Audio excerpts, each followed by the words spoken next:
Bismillahirrahmanirrahim. Dari sisi lain, kita sekarang tinggalkan Mekah dulu. Abu Sufyan pada saat itu lagi mimpin kafilah. Waktu dia sudah mau lewatin Madinah, dia selalu mengirim mata-mata, memastikan apakah muslimin mau menyerang atau tidak, gitu kan. Nabi SAW juga pada saat itu sudah tahu ini, keluar kafilah, sudah sekian hari lagi akan melewati tempat ini. Maka beliau pun mengutus mata-mata, dan mata-mata Nabi SAW ada dua orang.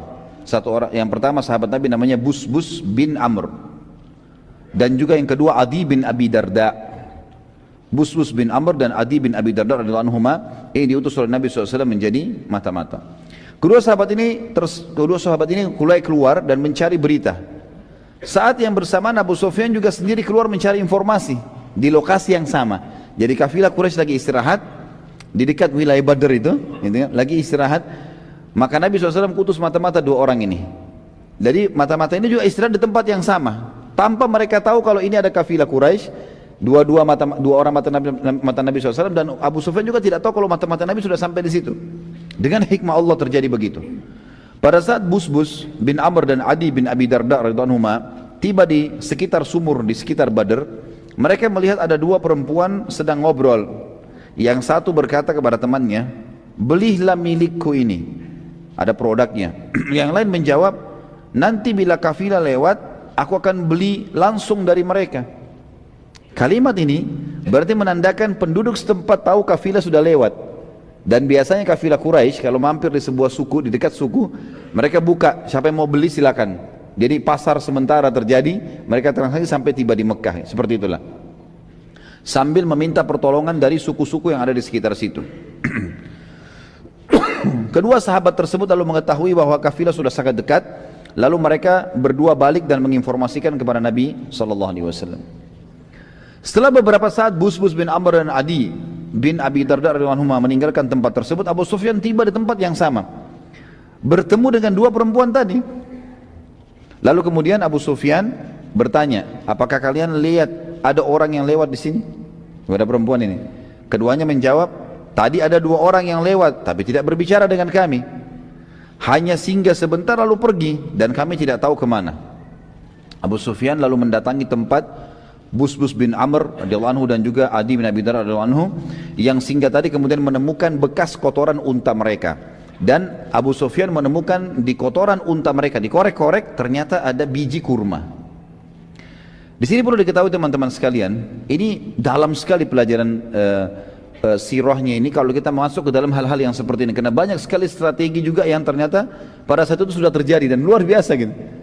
Abu Sufyan tahu sekali, di antara semua suku Arab, hanya orang-orang Madinah saja yang memberikan unta mereka makan kurma.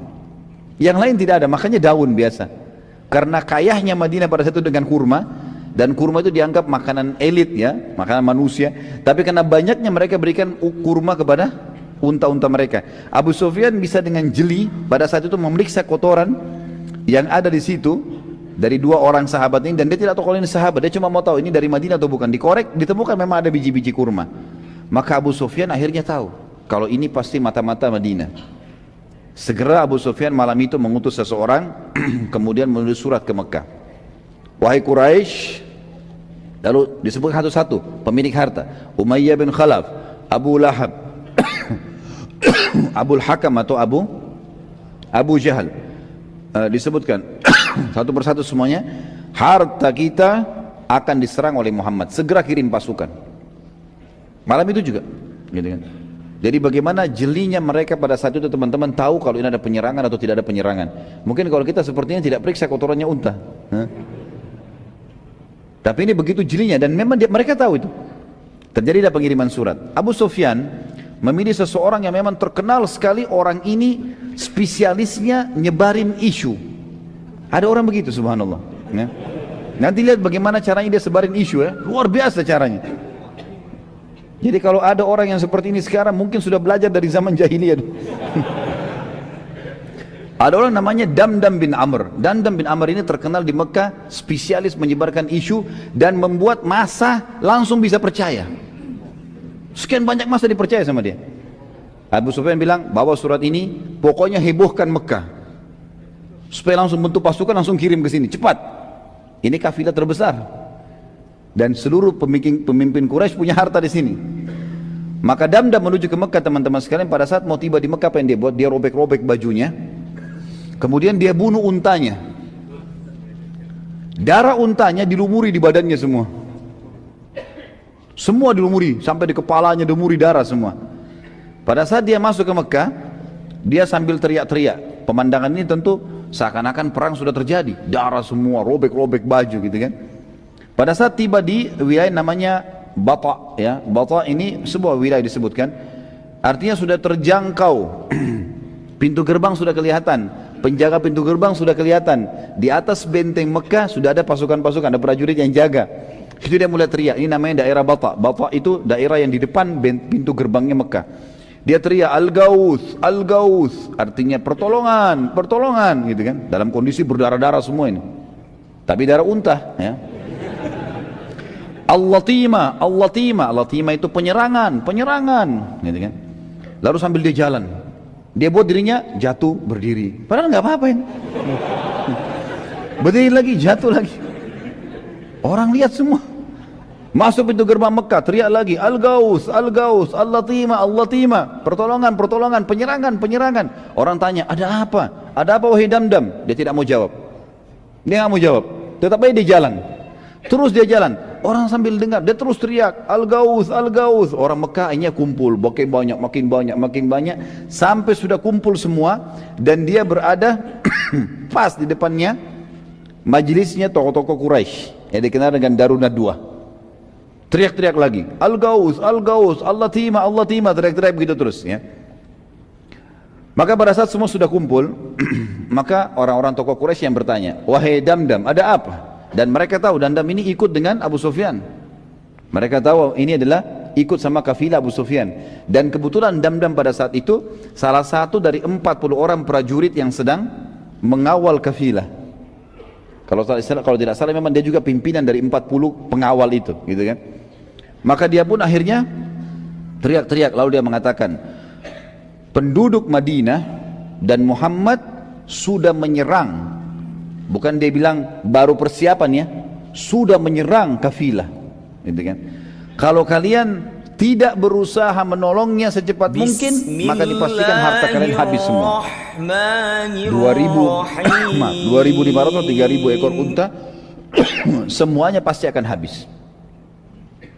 Maka pada saat itu teman-teman sekalian bisa dibayangkan bagaimana mahirnya Damdam ya, memutar rekayasa data sampai seakan-akan terjadi sesuatu dan penduduk Mekah segera mengumpulkan pasukan. Kalau tidak menggunakan cara ini, mungkin pasukan tidak terkumpul dalam satu malam. Tapi dengan cara ini, satu malam terkumpul semua. Dan terkumpul 1.000 personil pada saat itu. 700 pertama, 700 personil siap perang. Terutama musuh Islam Abu Jahal. Abu Jahal teriak-teriak nih. Kemudian dia teriak-teriak untuk memanggil seluruh kepala suku memerang, kirim pasukan kalian. Sedikit kita selipkan kisah teman-teman, kisah tentang Abu Lahab dan Umayyah bin Khalaf di sini. Abu Lahab adalah paman Nabi SAW, paman kandung, ya, saudaranya Abbas, saudaranya Abdullah, ya kan, paman kandung Nabi SAW. Tapi dia membenci Islam dan sudah pernah kita jelaskan ada dua paman Nabi SAW yang mencapai masa kenabian, masih hidup dan mereka beriman. Itu adalah Hamzah dan Abbas radhiyallahu anhum majma'in. Ada dua paman Nabi yang sampai masa kenabian tapi tidak beriman. Itu adalah Abu Lahab dan Abdul Muttalib. Abu Lahab ini teman-teman sekalian, pada saat dia tahu hartanya banyak di situ, tapi karena dia merasa dia nggak perlu ikut, dia mau jaga Mekah, khawatir terjadi nanti peperangan benar, kemudian pasukan kalah, maka ini kesempatan dia menjadi pemimpin di Mekah. Dia kebetulan pernah mengutangkan uang kepada seseorang, dan dia berkata kepada orang itu, kalau kau mau utangmu lunas, maka keluarlah mewakiliku. Bilang aku mewakili Abu Lahab untuk keluar berperang. Maka orang itu pun setuju. Akhirnya orang tersebut pergi mewakili ya, Abu Lahab. Kemudian kisah yang unik adalah Umayyah bin Khalaf. Siapa Umayyah bin Khalaf ini teman-teman sekalian? Umayyah bin Khalaf ini sahabat dekatnya Abu Jahal, sahabat dekatnya Abu Lahab, tokoh Quraisy. Ada kisah dulu dalam riwayat Bukhari disebutkan.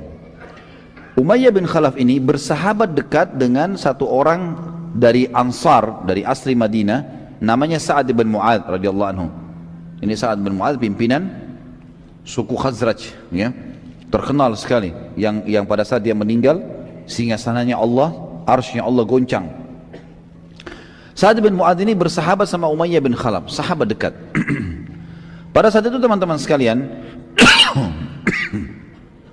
Sa'ad bin Mu'adz radhiyallahu anhu pernah, ini sebelum kejadian ini ya, jauh sebelumnya, waktu muslimin sudah pada hijrah ke Madinah, di tahun pertama Hijriah, beliau pernah lewat di Mekah dan ingin tawaf. Tapi Mekah sudah tidak bisa orang Islam masuk, kalau masuk bisa dibunuh. Cuma dia kepala suku, dia suratin dari luar Mekah, Umayyah bin Khalaf, sahabat dekatnya. Umayyah bin Khalaf ini kalau datang ke Madinah bertamu di rumahnya Sa'ad. Kalau Sa'ad ke Mekah jadi tamu, sahabat dekat. Dua-duanya pemimpin suku, ini di Mekah, ini di Madinah, dan dua-duanya orang kaya raya. Maka Umayyah mengatakan, masuk saja, saya akan lindungi kamu. Masuklah Sa'ad bin Mu'adz menjadi tamu di rumahnya Umayyah bin Khalaf. Begitu jadi tamu teman-teman sekalian, kata Sa'ad, wahai Umayyah, beritahukan kepada saya kalau Ka'bah kosong. Kapan kosong? Tidak ada orang tawaf, orang Mekah, saya mau tawaf. Malam hari nggak apa-apa. Karena pada zaman itu teman-teman sekalian, orang-orang Quraisy banyak yang tawaf sambil telanjang. Dan mereka bersiul serta bertepuk tangan. Dalam Al-Quran dikatakan mukaan motasdiyah. Jadi mereka mengubah zikir-zikir dan doa dengan tepuk tangan dan bersiul. Terlebih lagi mereka tawaf dengan telanjang. Dan kita tahu nanti dalam sirah kita dijelaskan panjang lebar tentang mereka akan meninggalkan tawaf telanjang itu setelah pembebasan kota Mekah. Gitu kan?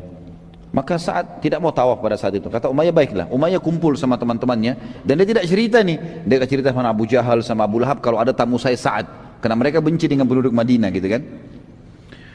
Pada malam hari Umayyah pulang ke rumahnya, dia mengatakan sudah tidak ada orang. Hai Sa'ad, ayolah kalau kau mau tawaf saya temani.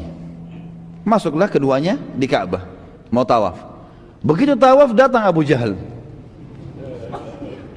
Abu Jahal tanya, wahai Umayyah, siapa yang bersama kau ini? Kata Umayyah, ini Sa'ad bin Mu'adz, pimpinan Khazraj, suku yang besar di Madinah, terkenal dengan kekuatan perangnya, memang terkenal juga. Kata Abu Jahal, Sa'ad ibn Mu'adz, pimpinan Madinah, demi Allah kau tidak akan keluar dari Mekah hidup.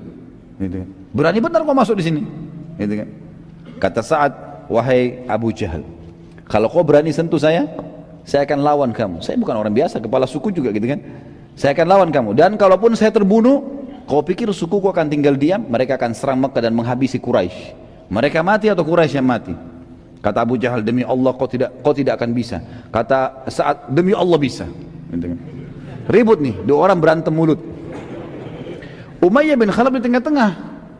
Dia lihat ke sebelah kirinya Abu Jahal, sahabatnya, pimpinan Mekah.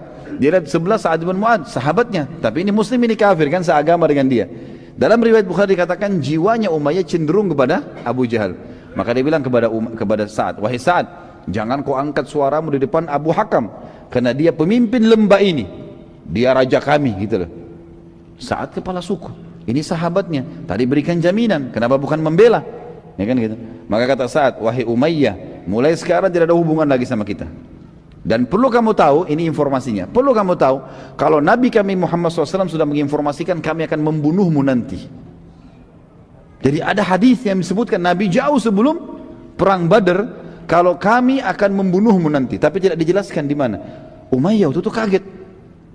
Dia lagi pegang sebuah benda, jatuh bendanya. Dan Umayyah ini sekali lagi kafir dengan risalah Nabi SAW. Tapi dia tahu Nabi jujur. Apa dia bilang? Apakah Muhammad menjelaskan?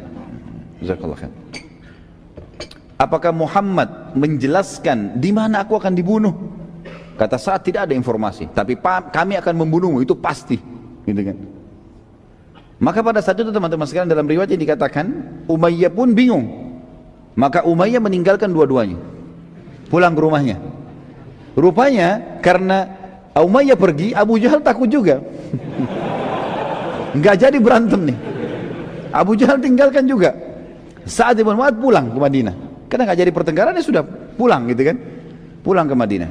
Umayyah bin Khalaf Dinukil riwayat oleh beberapa orang sahabat yang waktu itu memang masih ada di Mekah, belum masuk Islam, menyaksikan Umayyah waktu pulang ke rumahnya sambil dia ngomong sendiri di jalan. Dia mengatakan, demi Allah Muhammad tidak pernah dusta.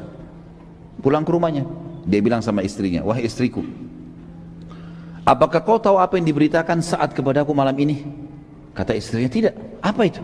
Istrinya juga kafir gitu kan. Dia bilang, Muhammad menginformasikan kepada pengikutnya, sahabatnya, kalau mereka akan membunuhku. Apa kata istri Umayyah? Orang kafir nih. Demi Allah Muhammad gak pernah dusta. Ini luar biasa nih pengakuan mereka tentang kejujuran Nabi SAW. Demi Allah Muhammad gak pernah dusta. Tapi apakah ada informasi di mana kau akan dibunuh? Dia bilang, saya sudah tanya kepada Sa'ad, tapi Sa'ad bilang tidak ada informasi dan tidak jelas kapan. Tapi istriku, saya pastikan pada kamu kalau saya tidak akan keluar dari Mekah. Pokoknya saya akan di sini teruslah. Saya nggak akan keluar dari Mekah. Baik, ini teman-teman sekalian, kejadian ini 3 bulan sebelum kejadian penyerangan, akan terjadi penyerangan kafilah Quraisy. Jadi Umayyah bin Khalaf ini berpegang terus pada kejadian itu.